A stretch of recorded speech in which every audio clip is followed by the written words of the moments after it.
Everyone says, go ahead, hit me with requests, but you guys actually like taking requests? I'm not playing anyone's request, man.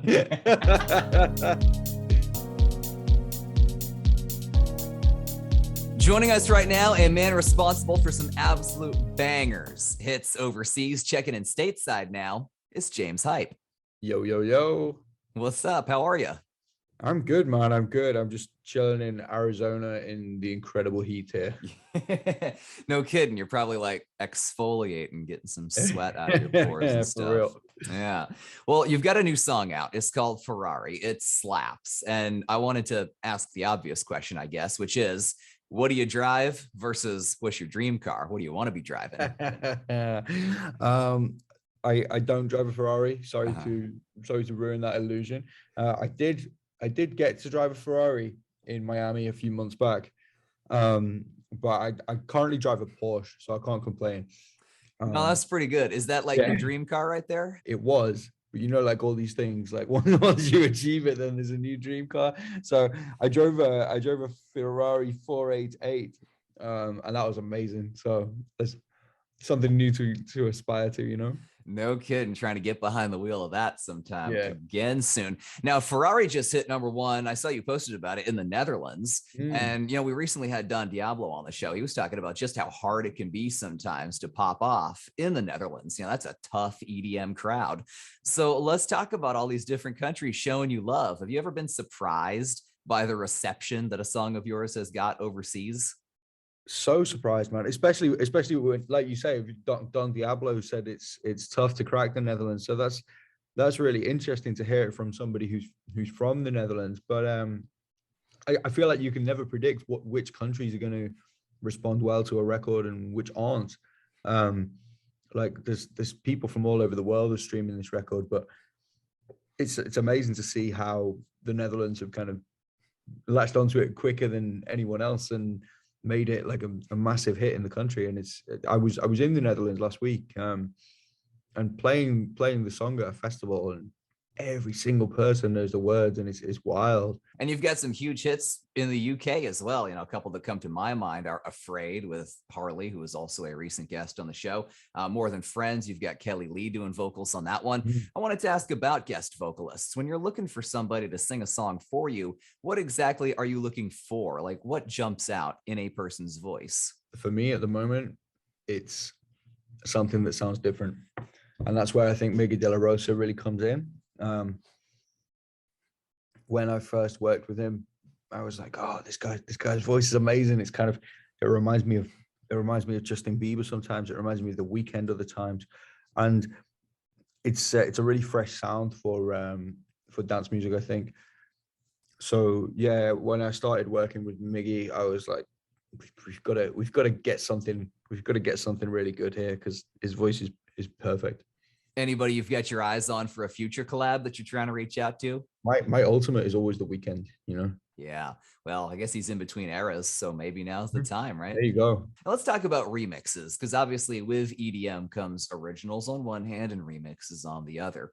What makes a great remix to you? Not just a good one, not just mixing it up for fun. What makes a remix great in your opinion? I'm a DJ before anything, and that's where I come from, and that's what I'll always be. So for me, it's got to be something that makes the record better for a DJ. So it's something that it's a remix. A good remix makes the record work on a dance floor, and maybe like that. In a rare occasion, remixes can be better than the original, and it's super rare. It is super rare, but yeah.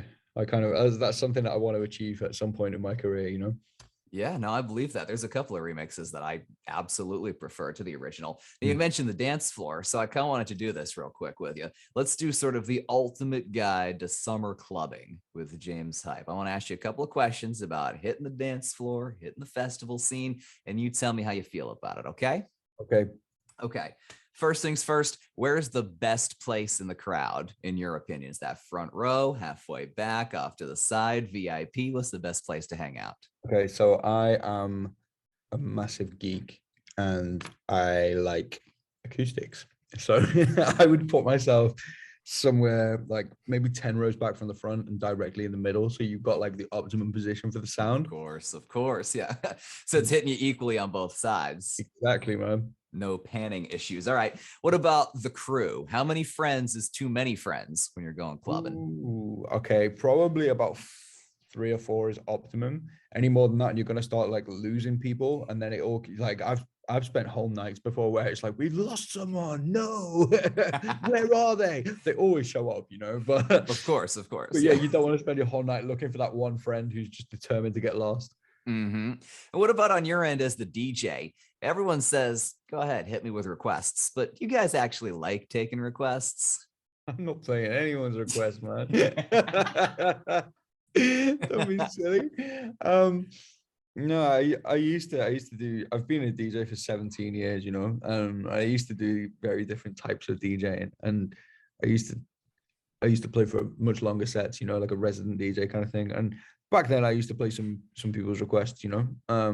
But these days, like, people pay like lots of money for me to come and play in their club, in their festival. So they want me to play what I'm gonna play. Like, it doesn't make sense to pay me all that money and then play what you want to hear. Like, Spotify will do that, you know. They're buying James Hype, they're gonna get James Hype. For real, man. Yeah. And what about this? I saw a study that said, according to club goers, 37 is the age where it becomes too old to hit the dance floor. What do you think about that?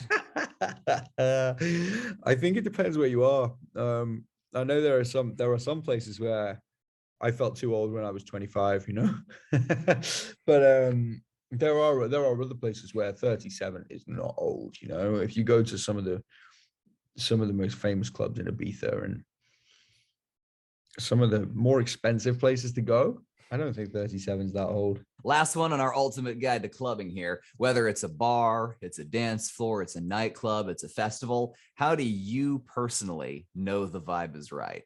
So it's something that's really, really tough to put into words, you know, because it's all about energy and it's all about how it feels. And yeah, like I will say one thing: I prefer playing in clubs to playing in festivals. I feel a much better connection with the people. Yeah. How do I know the vibe is right? Wow. It's something that's really hard to put into words. It's almost like an intuition thing, you know. When you know, I guess. There you go. Yeah. When you know. All right. So as we look forward to what's next for you, you're in America right now. You're gigging. You're, I think, about to hop on a flight to San Fran. Is that right? That's right. Yeah. Very cool. Well, first, safe travels.